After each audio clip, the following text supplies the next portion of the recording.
क्यों निखिल चाचा, किसकी चिट्ठी है? एक लड़की ने मुझे चिट्ठी लिखी है। लड़की ने? क्या लिखा है? बताने वाली बात नहीं है। पर लिखा क्या है? लिखा है वो मुझसे प्यार करती है। क्यों डिंग मार रहे हो निखिल चाचा? तुम्हें और कोई लड़की प्यार करेगी? क्यों नहीं करेगी भाई? देखने में इतना बुरा हूं क्या मैं? अच्छा अच्छा ठीक है, लेकिन ये चिट्ठी है किसकी? अरे कहा ना, एक लड़की की है। अरे मगर ये लड़की है कौन? कोई नाम वाम भी तो होगा। नाम नहीं मालूम, चिट्ठी में नाम लिखा ही नहीं उसने। फेंको मत, जरूर किसी कर्जदार की होगी और अब वो अपने रुपए वापस मांग रहा होगा। कर्जदार? ये देख, पढ़ अपनी आंखों से। लिखा है कि मैं एक लड़की हूं और मैं तुमसे प्यार करती हूं। मुझे चिट्ठी पढ़कर भी यकीन नहीं हो रहा कि कोई लड़की तुम्हें प्रेम निवेदन करेगी। मुझे तो लगता है कि लड़की तुम्हें उल्लू बना रही है। चल चल तू जा, तू ये सब नहीं समझेगी। ये बड़ा गूढ़ और गंभीर मामला है। प्यार का जन्म स्वर्ग में होता है, सुना है कभी तूने? हमें नहीं सुनना, चल। सनत भैया, गजब हो गया। क्या हुआ फिर? पेचिश? पेचिश नहीं भैया, एक लड़की मुझसे प्यार करती है। ये तो पेचिश से भी ज्यादा गंभीर है।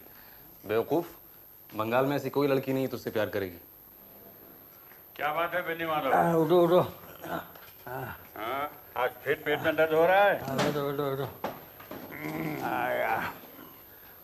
यार क्या बताओ डॉक्टर सेन, आज सुबह करीब 5 बजे इतनी जोर से पेट में दर्द उठा, मैं चीख उठा। मेघराज को बुलाया, आपने दी हुई पहली दवा ली, कुछ आराम नहीं हुआ। अभी भी कभी कभी तेज मरोड़ आ रहे हैं। क्या बात है, क्या हो सकता है? 1 महीने पहले भी ऐसे हुआ था, क्या है? खाना क्या कर रहे हो? खाना पहले लड़की खाना बना के देती थी। पिछली बार जब दर्द हुआ तब उसका खाना बंद किया। अब बहू खाना बना के देती है। नहीं, दोनों के चूल्हे अलग अलग है। तो ये मुझे क्या क्या हो सकता है डॉक्टर? बात क्या है? क्या हो सकता है? यानी एलर्जी हो सकती है। हाँ। या बदहजमी हो सकती है। हाँ। या एक गिलास पानी ले आना। या क्या डॉक्टर, ये क्या? या जहर का असर हो सकता है। तो मेरे नर्सिंग होम में एडमिट हो जाओ, इलाज और खाना दोनों बराबर मिलेगा। नहीं नहीं, अस्पताल नर्सिंग होम में जाऊंगा तो वापस नहीं आऊंगा। नहीं नहीं, यहाँ ही ठीक है, बस बस। अस्पताल में। तुम्हारा गलत ख्याल है। खैर, ये दवाइयाँ मंगवा लो। हाँ। सुबह दोपहर शाम एक एक गोली ले लेना। हाँ। ठीक हो जाओगे। और हाँ, आज और कल सिर्फ दही खाना। सिर्फ दही? और कुछ नहीं। जरूरत पड़ने पर मुझे इत्तला कर देना। मैं चलता हूँ। डॉक्टर, एक नहीं 2 बार ऐसा हुआ है। लड़का और लड़की इसी ताक में है कि मैं कब मरूंगा। मैं मर नहीं रहा, इसीलिए उतावले हो रहे। फिजूल की बातें बंद करो, तुम्हें कोई जहर नहीं दे रहा है। अरे भाई, क्या मालूम, दुनिया में रुपया ही तो सब कुछ है। तभी तो सब काम वाम छोड़कर मुझसे चिपके पड़े हैं। बेनी माधव, चुप रहो। मेघराज, डॉक्टर की बैग लेके नीचे जाओ और देखो ये पैसा लो और बाजार से एक शेर दही खरीद के लाओ। जाओ। चलता।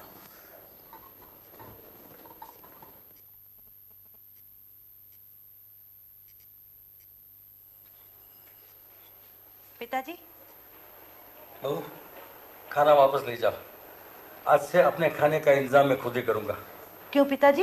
अरे, आज सुबह इतनी जोर से पेट में दर्द उठा कि डॉक्टर बुलाना पड़ा। अभी अभी डॉक्टर दवा दे के गए। पता नहीं तुम लोग क्या बनाते हो। ले जाओ खाना, दही खाकर ही रहूंगा।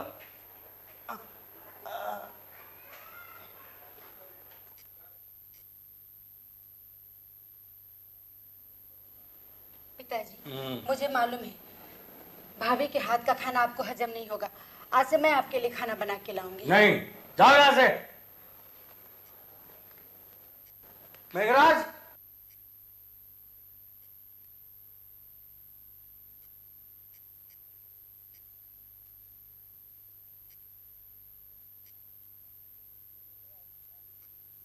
मेघराज। हाँ, तेरी बीवी होगी ना?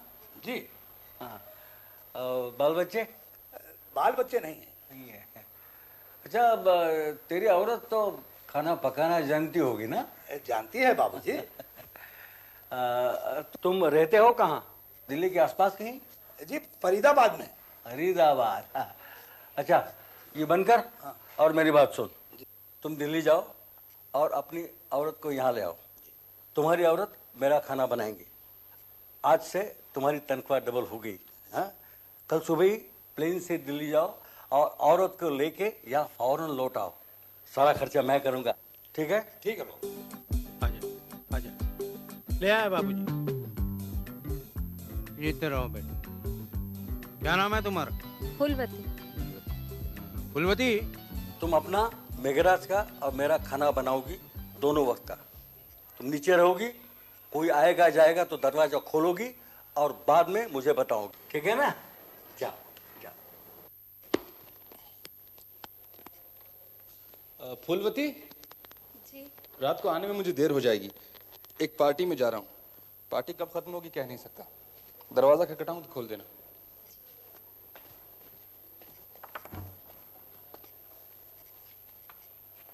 ए, दरवाजा क्यों बंद कर रही है? मुझे नहीं पहचानती? तू मेघराज की औरत है ना? जी। मुझे पहचान के रख। मेरा नाम मकरंद है। मैं कभी भी इस घर में आ जा सकता हूँ। मेरे लिए इस घर के दरवाजे हमेशा खुले रखने चाहिए, समझी?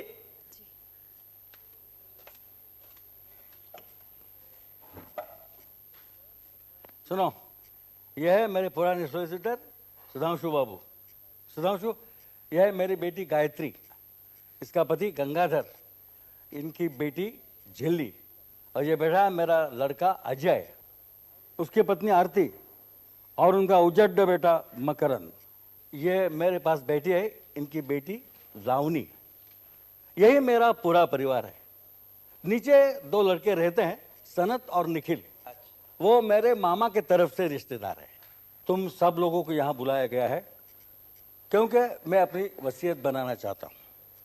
मेरी मौत के बाद मेरे नगद रुपए किसी को भी नहीं मिलेंगे। अब तक जो कुछ हर महीने मिलता है वो भी मिलता रहेगा। जब तक तुम लोग जिंदा हो तब तक ये मकान है तुम्हारे रहने के लिए, लेकिन इसे कोई बेच नहीं सकते। लावनी और जिल्ली के लिए मैंने बीमा कर रखा है। 21 साल होने पर दोनों को 50-50 हजार मिल जाएंगे। इन दोनों की शादी मैं करवा दूंगा। तुम लोगों को चिंता करने की जरूरत नहीं। लावनी के लिए एक अच्छा सा लड़का देख रखा है, मिलिट्री में लेफ्टिनेंट है। हाँ, जिल्ली के लिए अब तक कोई नजर नहीं आ रहा है, लेकिन मिलते ही दोनों की शादी एक साथ करवा दूंगा। मकरंद के लिए भी मैंने 50 हजार अलग रखे हैं। उसकी पढ़ाई का खर्चा भी मैं करने को तैयार हूँ, लेकिन उसकी कॉलेज से रिपोर्ट मिलती रहती है कि वो कॉलेज नहीं जाता, दंगा फसाद करता रहता है। अगर यही रवैया रहा तो मैं उसको भी कुछ नहीं दूंगा। मुझे कुछ नहीं चाहिए, मैं थूकता हूँ आपके रुपयों पर। देखा देखा बदमाश को, तुमने यही शिक्षा दिया बेटे को। पिताजी आप परेशान मत होइए, मैं समझा दूंगा। ये उम्र ही ऐसी है पिताजी। तुम क्या खाक समझाओगे? घर में कभी रहते भी हो? कहूँगा क्या, तुम्हें तो खुश होना चाहिए। जी, आपकी धन संपत्ति है, जैसे ठीक समझें करें, हम क्या कह सकते हैं। वैसे रुपए की कीमत तो घटती जा रही। नहीं पिताजी, आपकी समझ में जो आए वही आप कीजिए, हम आपके साथ हैं। क्या वसीयत में दस्तखत हो गए हैं? मैं परसों वसीयतनामा बनाकर ले आऊंगा, तभी ये दस्तखत कर देंगे। 2 गवाह भी साथ ले आऊंगा। हाँ हाँ, एक बात और बता देता हूँ। वसीयत में एक शर्त होगी, अगर मेरी मौत कुदरतन न हो, मतलब जहर देकर या किसी और तरीके से मैं मार डाला गया, तो किसी को एक पैसा भी नहीं मिलेगा। सारी संपत्ति कलकत्ता यूनिवर्सिटी को दी जाएगी, समझे? अच्छा, मैं परसों आता हूँ, इसी वक्त वसीयतनामा बनाकर लाऊंगा। ठीक है, चलिए। बेबी जी, कहाँ जा रही हो? चुप, आहिस्ता बोल। हम सिनेमा देखने जा रहे हैं। ये कौन है? ये मुझे नाच सिखाता है। ये नाच का सिनेमा है, इसीलिए साथ जा रहे हैं। चलो। इस लड़के से ही मेरी शादी होने वाली है। हम रात को बाहर गए थे, ऊपर दद्दू से मत बताना।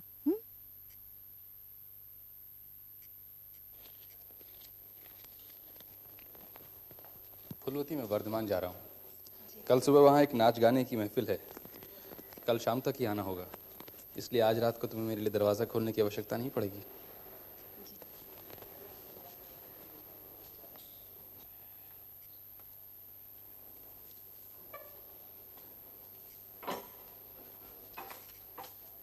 दरवाजा बंद कर दे। रात को अगर कोई आए और मेरे बारे में पूछे तो कहना कि मैं नहीं हूं।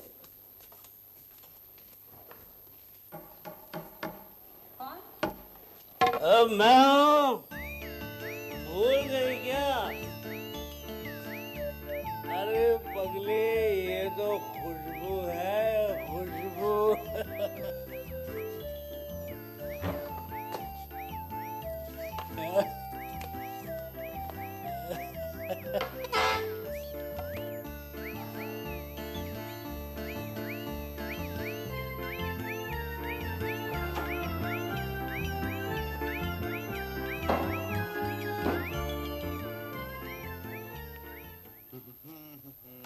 भाई अब तुम्हारा काम शुरू, हमारा खत्म। अब हम दिन भर सोएंगे। नाइट ड्यूटी खत्म, सुप्रभात।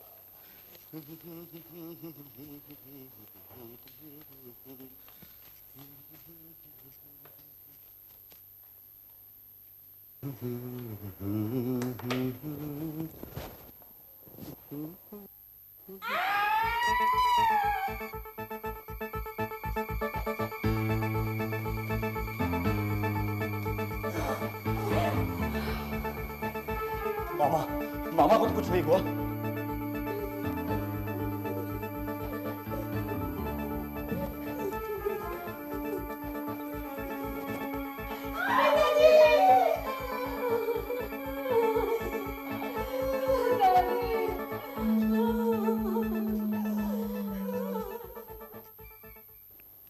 मतलब बेनी संहार। हाँ, ठीक ही कहा है, बेनी संहार और साथ साथ मेघराज वध भी। मामला उलझ गया है। बेनी संहार का मतलब है कि औरतों का जूड़ा बांधना, और जूड़ा ऐसा बंधा है कि सुलझना नामुमकिन लग रहा है। खून की वजह क्या है? बेनी माधव एक अमीर आदमी था। हर महीने अपने लड़के और लड़की को कुछ न कुछ रुपया देता था, लेकिन वो लोग उससे खुश नहीं थे। डॉक्टर सेन को शक है कि लड़के और दामाद में सांठ-गांठ थी। वो उसे खाने में जहर मिलाकर के मार डालना चाहते थे। मेघराज का खून क्यों हुआ? मेघराज घर का पुराना नौकर था। बेनी माधव के कमरे के बाहर सोता था ताकि कभी कोई जरूरत पड़े तो मदद कर सके। अब उसे खत्म किए बिना कमरे में कोई घुस नहीं सकता था, इसलिए उसे मार डाला। हत्या करने का हथियार मिला? हथियार तो नहीं मिला, लेकिन पोस्टमार्टम की रिपोर्ट से पता चला है कि हथियार कोई तेज चाकू जैसा था। एक ही वार में एक ही हथियार से दोनों को खत्म कर दिया। टाइम? ये कई रात के 12 से 3 बजे के बीच। अच्छा, आपको किन 5 लोगों पर शक है? लड़का अजय, उसकी औरत आरती, बेटी गायत्री और उसका पति गंगाधर, और अजय का बेटा मकरंद।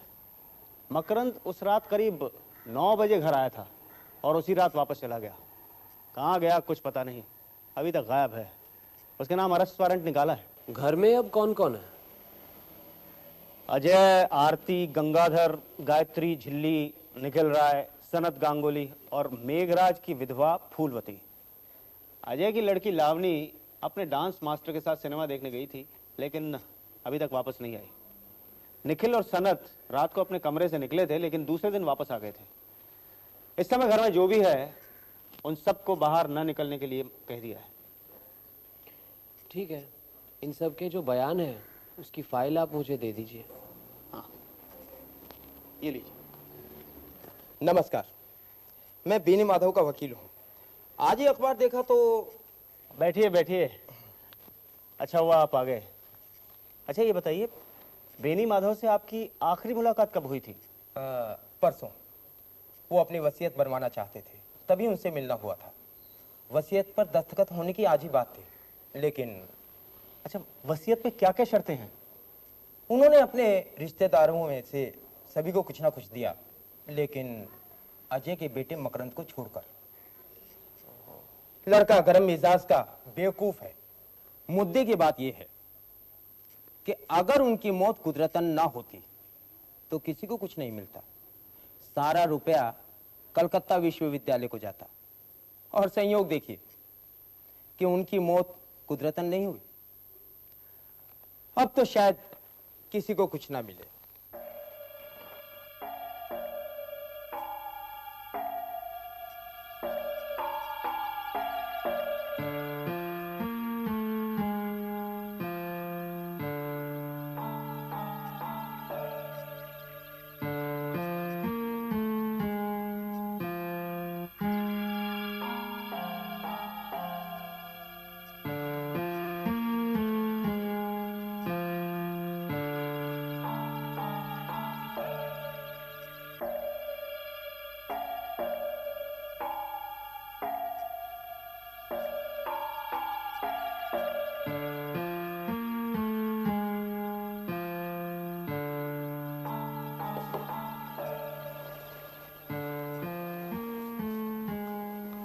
ये उस तरह खोल कर देखा था आपने? नहीं तो, लेकिन बेनी माधव खुद दाढ़ी नहीं बनाता था। मेघराज रोज सुबह उसकी दाढ़ी बनाता था।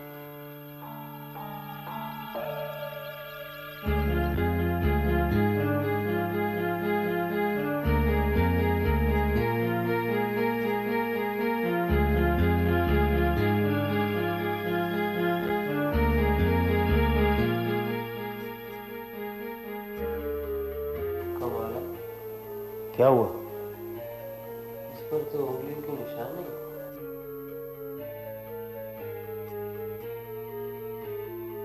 इसे मैं अपने साथ ले जा रहा हूँ। आइए आइए व्योमकेश बाबू, आइए। कहिए, दाढ़ी कैसी बनी? कुछ जमी नहीं, उस तरह में धारी नहीं थी। अच्छा अच्छा, बयान पढ़े? पढ़ तो लिए, बस फूलवती से दो एक सवाल और करने हैं। अच्छा। सर, रेस के मैदान में खूब तेजी से ये बाजी लगा रहा था। इसके जेब में से ये सब 5 और 10 के नोट निकले सर। तुम्हारा नाम मकरंद चक्रवर्ती है? ये रुपए कहां से है? जिस रात तुम्हारे दद्दा का खून हुआ उस रात करीब 9 बजे तुम घर पर आए थे और आधी रात को चुपचाप वापस चले गए थे। क्या ये सच है? बिल्कुल झूठ। फूलवती ने झूठ बोला है। अच्छा, फूलवती ने हमें बताया, ये तुम्हें कैसे पता चला?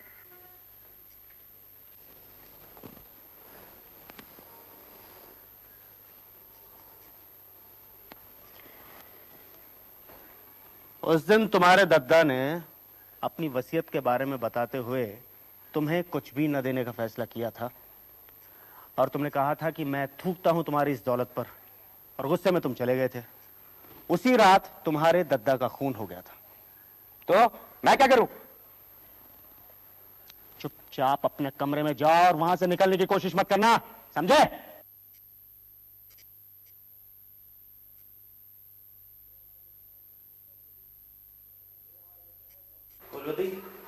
ये हमारे मित्र हैं व्योमकेश बाबू, तुमसे 2-4 सवाल पूछना चाहते हैं। मेघराज से शादी कब हुई थी तुम्हारी? 4 साल पहले। उसकी पहली पत्नी हो? जी नहीं, एक और थी, वो गुजर गई है। कहाँ की रहने वाली हो? फरीदाबाद की। और मेघराज? वो भी फरीदाबाद का।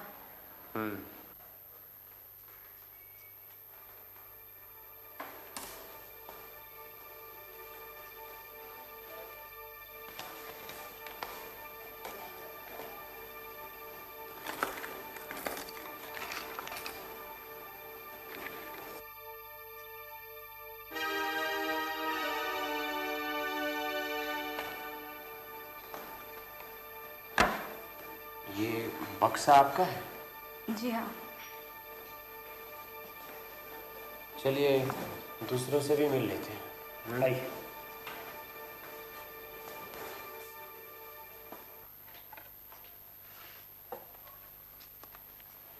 क्यों जनाब, शाम को दाढ़ी बना रहे हैं? रात का पंछी हूं ना, इसलिए शाम को बना रहा हूं। जो लोग दिन में काम करते हैं वो सुबह बनाते हैं। इंस्पेक्टर साहब, आप मुझे ऑफिस जाने दीजिए ना। मैं कसम से कहता हूं कहीं नहीं भागूंगा। चाहे तो आप 2 सिपाही लगा दीजिए मेरे साथ। अरे अरे, ऑफिस जाने की इतनी जल्दी क्या है? असल में ऑफिस में कई अविवाहित लड़कियां काम करती हैं ना। मैं उनमें से एक को ढूंढ रहा हूं जो मुझे बेनामी चिट्ठी लिखती है। बस मिलते ही मैं उससे शादी कर लूंगा। मामला रहस्यमय लगता है। क्यों ब्योमकेश बाबू? ब्योमकेश बाबू, आप ही सत्यन्वेषी ब्योमकेश बख्शी हैं। आपको मेरी बेनामी चिट्ठी की गुत्थी सुलझानी पड़ेगी, वरना मैं मर जाऊंगा। 4 चिट्ठियां आ चुकी हैं। कहाँ है वो चिट्ठी? ये रे। इन्हें मैं रखता हूँ, मैं पूरा पता लगाने की कोशिश करूंगा। जी। फिलहाल आप कहीं नहीं जाएंगे, यहीं पर रहिएगा। मैं दफ्तर में जाकर तहकीकात करूंगा।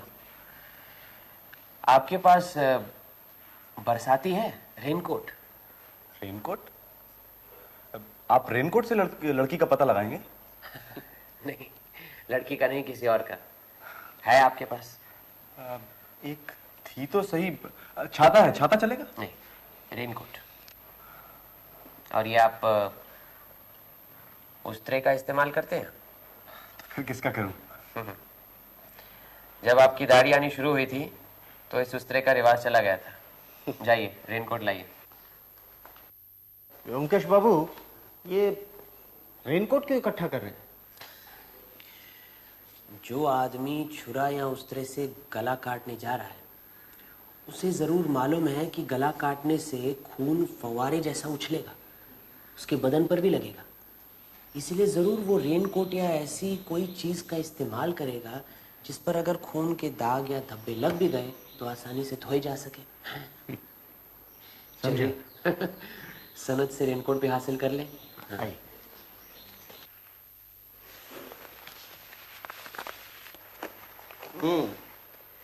नया है ये। रेनकोट लिए जा रहा हूँ, 2 दिन के बाद वापस कर दूंगा। इसकी रसीद दिए देता हूँ। रसीद की क्या आवश्यकता है? आपका राज है, जो मन में आए कीजिए। आपके बयान में पढ़ा था कि जिस रात बेनी माधव का खून हुआ उस रात आप वर्धमान गए थे। कौन सी गाड़ी पकड़ी थी?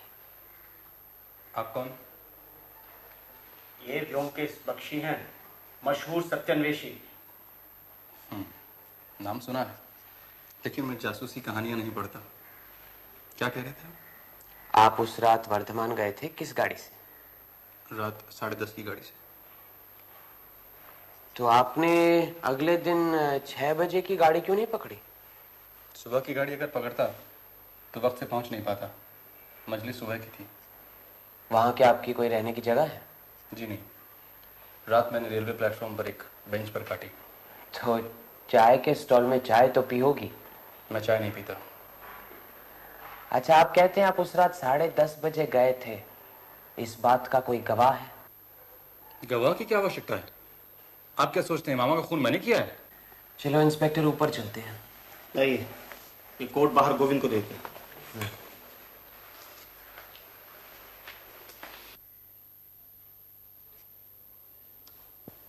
अजय बाबू, आपका लड़का मकरंद घर पर है तो सही, बुलाऊं उसको? नहीं नहीं, जरूरत नहीं। कॉलेज में पढ़ता है तो बारिश में रेनकोट का इस्तेमाल तो करता होगा। आप उसका रेनकोट दिखा दीजिए हमें। हाँ, 1.5-2 साल पहले इसको खरीद के दिया तो था, होना तो चाहिए। अरे मकरंद बेटा, वो बेटा अपना रेनकोट लाया, इनको दिखा। वो तो कब का फट गया, अब नहीं है। आपका अपना तो होगा?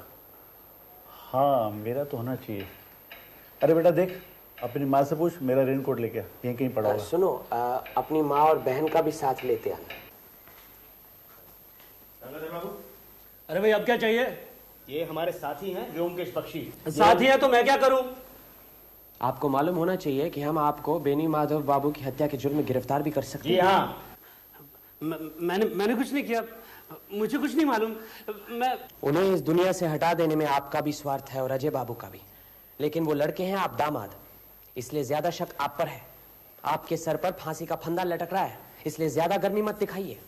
क्या जानना चाहते हैं आप? मुझसे पूछिए। आप बेनी माधव बाबू की बेटी है ना, गायत्री। आप तो जानती हैं कि वसीयत पर दस्तखत करने से पहले ही आपके पिताजी का खून हो गया, लेकिन इससे पहले कोई वसीयत थी या नहीं, इसके बारे में आपको क्या मालूम? मेरे ससुर बिना वसीयत बनाए ही गुजर गए थे, इंटरस्टेट। तुम चुप रहो जी। मेरे पिताजी की कोई वसीयत नहीं है और ये जो संपत्ति वो छोड़ कर गए हैं, नए कानून के मुताबिक उसका आधा हिस्सा मेरा होता है। लेकिन हो सकता है कि वो सारी संपत्ति आपके भाई अजय के नाम छोड़ गए हैं और आपके लिए सिर्फ कुछ माहवारी का इंतजाम किया हो। मेरे पिताजी ऐसा कभी नहीं कर सकते। वो भैया से ज्यादा मुझे प्यार करते थे। नहीं, लेकिन उनके भांजे भी तो है ना, निखिल और सनत। उनसे भी तो प्यार करते थे। इतनी दूर से उन्होंने उन दोनों को यहाँ लाकर रखा है, तो क्या उनके लिए कुछ नहीं छोड़ गए? ये दोनों पिताजी के सगे भांजे नहीं हैं, दूर के रिश्ते के हैं। सनत का बाप तो दुश्चरित था, अपनी पत्नी की हत्या करके फांसी पे चढ़ गया। और निखिल का बाप, वो तो सर्कस में जोकर था। उससे भला क्यों देंगे रुपए पिताजी? अच्छा, ये सब रहने दीजिए। मुझे बताइए कि आपके पास यहाँ कितनी बरसातियाँ हैं? बरसाती? रेनकोट? 2 है, एक इनका और एक झिल्ली का। ठीक है, दोनों निकलवा दीजिए, हम साथ ले जाएंगे। गोविंद, ये सब पुलिस स्टेशन ले जाओ, इन सब की जांच होगी। अच्छा सर। जाओ। ये वो निखिल के प्रेम पत्र हैं, इनकी भी जांच करवा लीजिए। मुझे तो लगता है जरूर किसी लड़की के उंगलियों के निशान भी मिलेंगे इस पर। आज के लिए इतना काफी है। रात को सोचकर देखता हूँ कि अगला कदम क्या होना चाहिए। तो कल सवेरे यहीं पर 9 बजे मिलते हैं। आइए।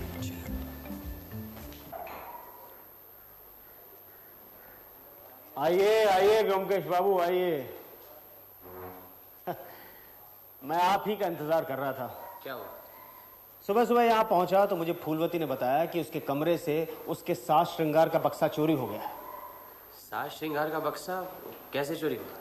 पता नहीं, मैं इन लोगों से यही पूछ रहा था। भाई, तुम लोगों को कुछ मालूम है क्या? मुझे क्या मालूम? मैं कभी फूलवती के कमरे के अंदर तक गया नहीं। अंदर कौन सी चीज कहाँ रखी है मुझे क्या मालूम? दुआई है इंस्पेक्टर साहब, बाल संवार कर बिंदिया लगाकर आने वाली अभी आई कहाँ है, तो मैं साज श्रृंगार के बक्से का क्या करूँ? मुझे कल रात को एक प्लान सूझा है। कुछ दिनों के लिए मैं बाहर जा रहा हूँ। बाहर? कहाँ? फरीदाबाद, मेघराज के घर। ओहो, समझा समझा। मैं तो कहता हूँ आप आज ही चले जाइए, टिकट का इंतजाम मैं कर देता हूँ। हाँ? कैसे हैं? आइए व्योमकेश बाबू, आपने 5 दिन लगा दिए। अजी 5 दिन तो लगा दिए, लेकिन काम पूरा हो गया। हाँ, ये हिम्मत लाल है, आप इसे संभालिए। चोर या खूनी नहीं है, हमारे बड़े काम का आदमी है। हाँ? अच्छा, आज शाम को 4 बजे बेनी माधव की बैठक में एक ड्रामा होगा। हाँ? आप बनेंगे स्टेज मैनेजर। आप सब लोगों को जानकर खुशी होगी कि बेनी माधव जी के हत्यारे का पता चल गया है। हत्यारे के खिलाफ हमने सबूत भी हासिल कर लिए हैं और हत्यारा इसी कमरे में मौजूद है।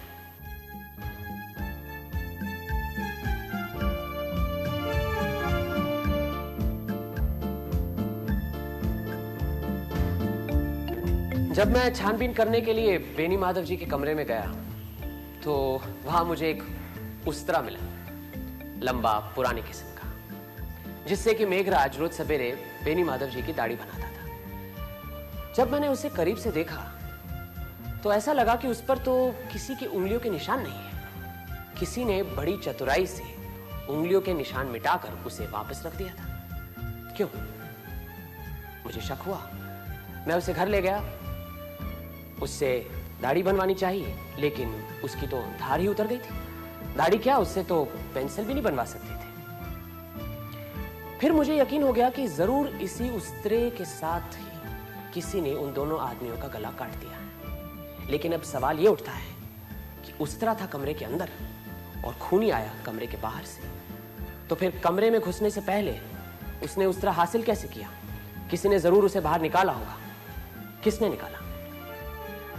उसी दिन मेघराज ने सवेरे बेनी माधव जी की दाढ़ी बनाई थी और बेनी माधव जी के कमरे में सिर्फ 2 लोग जाते थे, एक तो मेघराज और एक फूलवती। भला मेघराज अपना गला काटने के लिए उस्तरा क्यों चोरी करेगा? तो बचा कौन?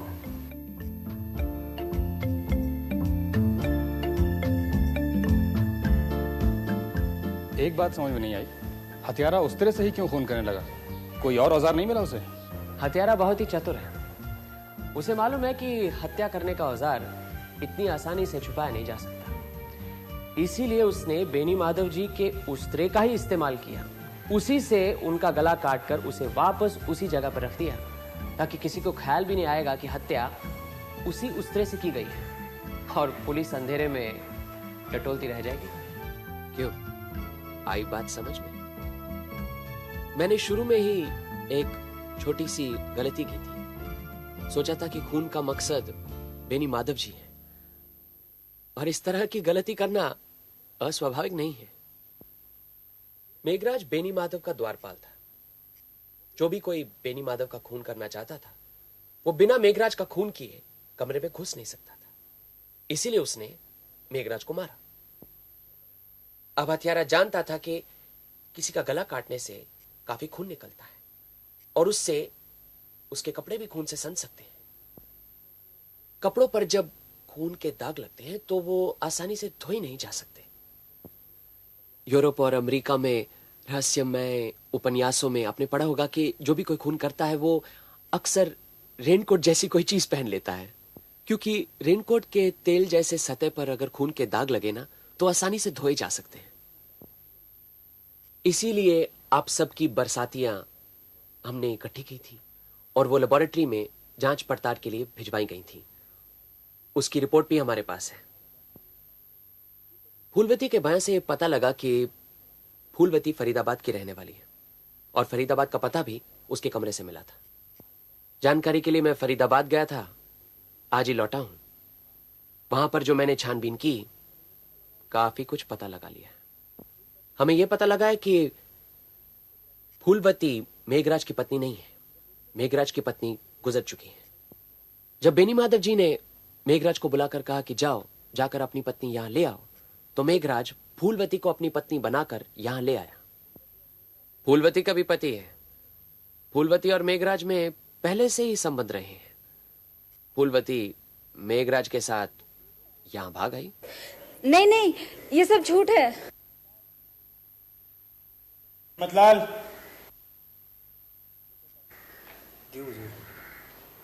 इसे पहचानती हो?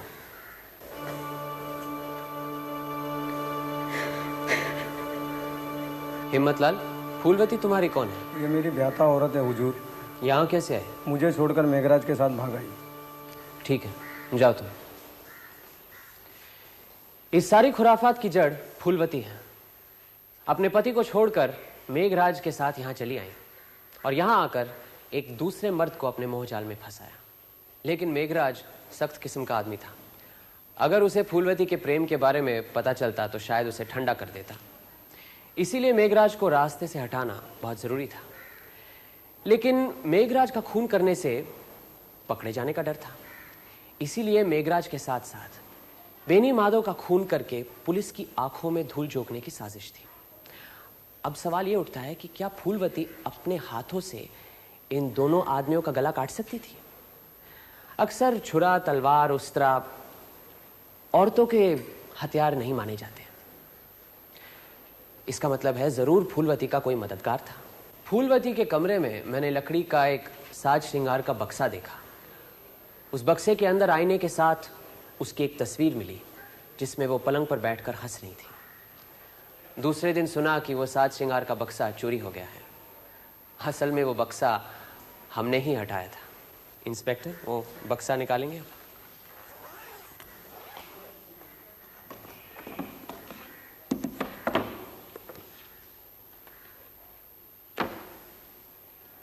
ये वो तस्वीर है। फूलवती, ये तस्वीर किसने खींची थी?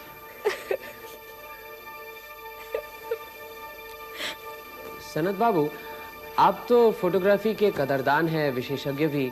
जरा देखिए तो।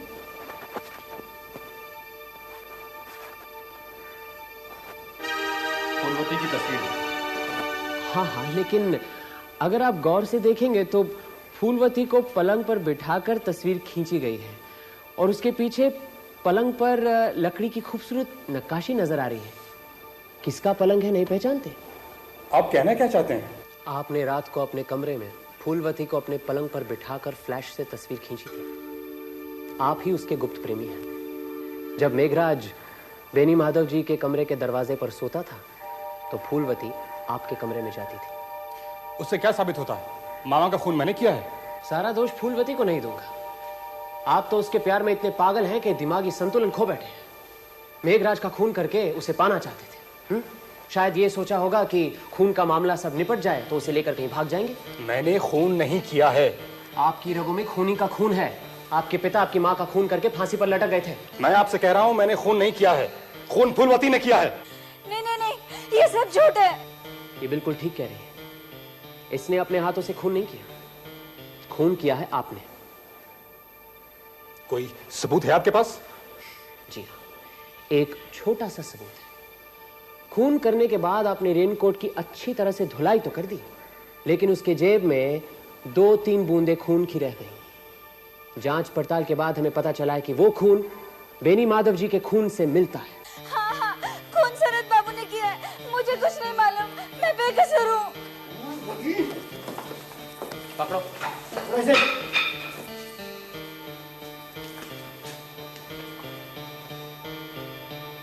फूलवती, तुम भी कसूरवार हो।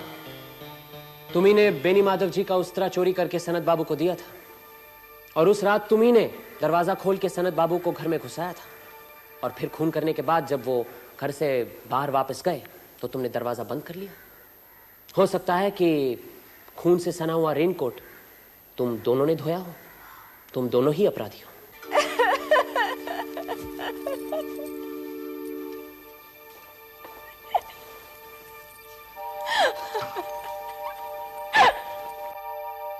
चलिए, मुझे इजाजत दीजिए। व्योमकेश बाबू, मेरा क्या होगा?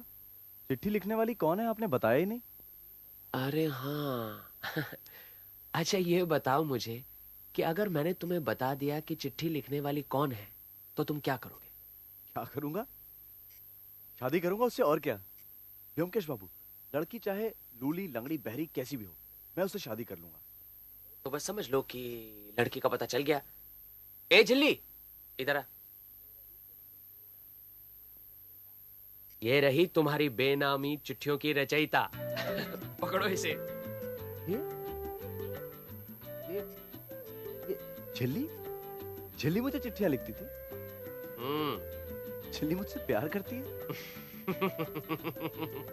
पर व्योमकेश बाबू, झिल्ली तो मेरी भांजी है।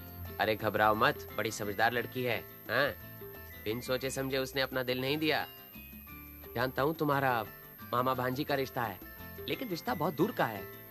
कानूनन शादी करने से कोई अड़चन नहीं है, समझे? कमाल की हैं आजकल की लड़कियां। इतने दिनों से नकेल डालकर घुमा रही थी मुझे। खैर, शादी हो जाए तो फिर मैं भी देख लूंगा। देखा क्या कह रहा है? लेकिन ब्योमकेश बाबू, चिट्ठी मैंने लिखी है, ये आपको कैसे पता चला? अरे बेवकूफ, सारी चिट्ठियों पर तो तुम्हारे उंगलियों के निशान थे, हैं? और फिर लिखाई भी तुम्हारी थी।